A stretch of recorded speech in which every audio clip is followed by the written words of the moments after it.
My name is Jacob Phillips. I'm with American Roofing. I just finished up your roofing inspection here, and I want to go over what you got and how we can address it. So these are the damages that you got on your roof that's covered. The wind damage. You got some displaced and creased tabs. This is the displaced tab here, as well as there's creased tabs in every direction of this roof. Now the problem with these roofs, and why everybody's going to an architectural roof like that one over there, is these roofs are rated at 50 or 60 mile an hour wind rating at the beginning of their life. So once they start to get old and brittle like this roof is, they start to become more susceptible to winds like 30 and 40 mile an hour. So they start to have these creases. Like if you look, they're everywhere. So I got some marked up, but I'm just trying to show that they're sporadic, but there's actually wind damage on this roof everywhere. So there's lots of wind damage on this roof. That's why they're kind of wanting to do away with them. You notice all the new constructions all have architectural shingles. These architectural shingles are rated between 130 and 150 mile an hour. So it's going to take a hurricane or a tornado to damage these, at least until they're 15 to 20 years old. So if you look over here, the reason why these sporadic damages would lead to a replacement versus just a spot repair like you have right here is because if I was to try to repair these, it would be considered an unsuccessful repair in the eyes of insurance, because I cannot do it without damaging the shingles around it. As you can see where they've done this repair here before, the shingles around it are badly manipulated, and they're just this roof is so brittle that if I was to try to repair all these wind damaged shingles, it would surely be a domino effect, and I would just continually have to replace more and more and more. Now, there's lots of things that the insurance company, well, let me say it like this. Most roofs that are put on are substandard. 90 to 95% of roofs, people are cutting corners in places so they can save money and whatever it may be. But with me, I'm going to give you the most exceptional roof possible.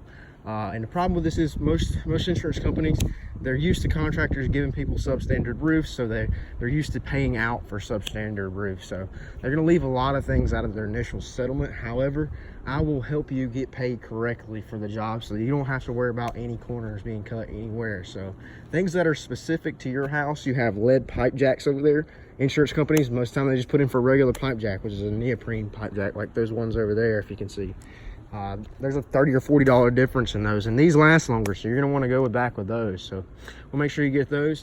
Also, I don't know if it's easy to tell from the video here, but this deck is just doing this right here. It's doing a little wave down through here, so there's probably some deteriorated decking under these penetrations, I would expect.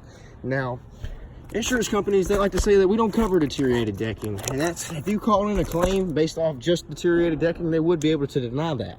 But what they're covering here is wind damage. So they're needing to replace this roof because of the wind damage. And once they accept to replace the roof, they now owe for what I'm about to show you here. And that's a nailable surface. So insurance companies, by code, have to put everything on to manufacturer specifications. So I'm going to show you the manufacturer specification that requires that we replace this bad wood. So it says here in GAF's installation instructions that having that wood decks must have a adequate nail holding capacity and a smooth surface. So let's zoom over here to the other side of the roof real quick. There's some good spots back there to show you, but this one right here is a little more obvious.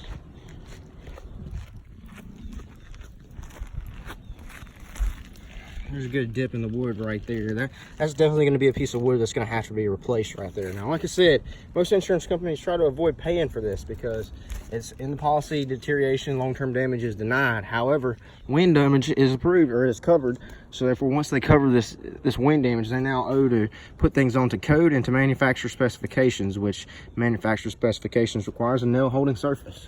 And that's not a nail holding surface right there. So I'll help yourself make sure that the insurance company pays you correctly for everything. So most contractors are just going to tell you that your insurance company is not going to pay you for that, so you're going to have to come out of pocket 50 or some odd bucks a sheet. So, but I want to make sure that your only expense is your deductible.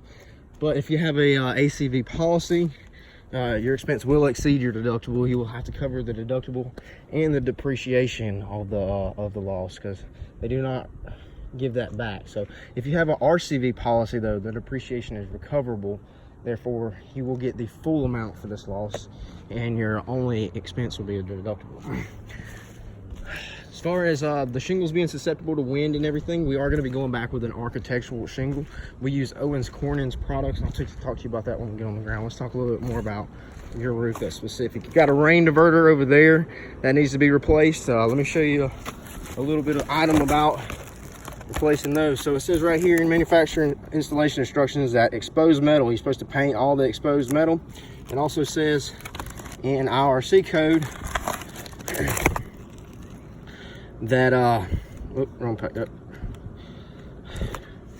that flashings, any existing flashing, edging, outlet, vents, or similar devices that are part of the assembly shall be replaced when rusted, damaged, or deteriorated. Let me show you something. All of these accessories on these roofs are either rusted or deteriorated, or damaged, I should say. So this right here, that's rust, one, but two, it's damaged. It's got a nail hole in it right there, so that's damaged. Got to replace that. Also, these will be damaged when we're removing the shingle, so all of the accessories will have to be replaced. And I'm saying this because a lot of times the insurance companies say, oh, you won't damage those lead pipe boots in the removal, you can just put those back. First, that's false. Two, they're already damaged, so these have to be replaced. And that's to make sure that they last the full life of the next roof. We're not going to be cutting any corners when we do a roof installation. We'll make sure that we do everything correctly so that it lasts the full life of our warranty. And that's where we set ourselves apart too as well. So most roofing contractors are going to offer you a 2 to 10 year warranty in the area here. And likely speaking, they'll be out of business before that warranty fulfills itself. So one thing that we've done to combat that is we're a master elite contractor with GAF and a platinum contractor with Owens Corning. So with either product that you choose, you will get a warranty that is upheld by that manufacturer. So that's a 50-year warranty on their shingles and a 10-year warranty on our work at base. And you can also pay $11 a square and get a 25-year warranty on the labor itself. So if any issues arise, they send us back out here to fix it, and or they send another master elite contractor out here to fix it if we were to go out of business. Now, we're not going anywhere, but that's just to eliminate that concern, because statistically speaking, roofing contractors are only in business between 1 and 2 years. So that's kind of a sad thing, but we're not going that route, but we just want to eliminate that concern. Now, you do got some hail damage on this roof too, but the most significant thing is the wind damage that's up here, because it's very obvious and undisputable. The hail damage that you have is more consistent to like 1/2 inch in size. If you look over here on the soft metals, that's really the telltale sign. All of these little dings in it, they're not really big enough to cause a lot of significant damage to this roof. So what we're really going to want to go after as far as cover damage is wind damage. And that'll get this one replaced. To replace this roof, it'll take us about a day. Sometimes it could take us a second day, but most of the time everything here will get completed in 1 day. And that's about it. Now, there are some penetrations on the roof. Everywhere where there's a shingle missing, that could be somewhere where it's leaking, but I've seen somewhere right along here and then somewhere right over there where it's probably leaking. If you'd like, once you choose us to do the work, we can come back and put a tarp on wherever these places are leaking, if necessary. I know you're in a really nice neighborhood here, so a tarp wouldn't be the prettiest thing in the world. But we definitely could help you out there, and we would charge the insurance company for that. Wouldn't have to worry about paying for it. We would go back with continuous ridge vent on all the ridges to make sure you get the best ventilation possible.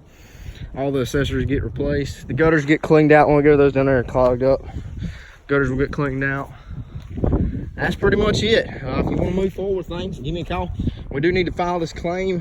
The next step is to get the claim filed and get a contract signed up. What my contract says is that I will complete this work for the deductible, or for what the insurance company approves. So if you guys have a ACV policy, you'll have to pay the deductible and the depreciation. But if you have an RCV policy, you'll only have to pay your deductible. Outside of that, once we get the contract, we'll get the claim filed. I'll meet back out here with the adjuster, make sure things get approved. In your case, very obvious, but we want to make sure that they see everything, all the little accessories and the little things that I just pointed out, and make sure that you get the best product possible. If you will, give me a call back, 251-463-0042. Thanks, sir. Bye.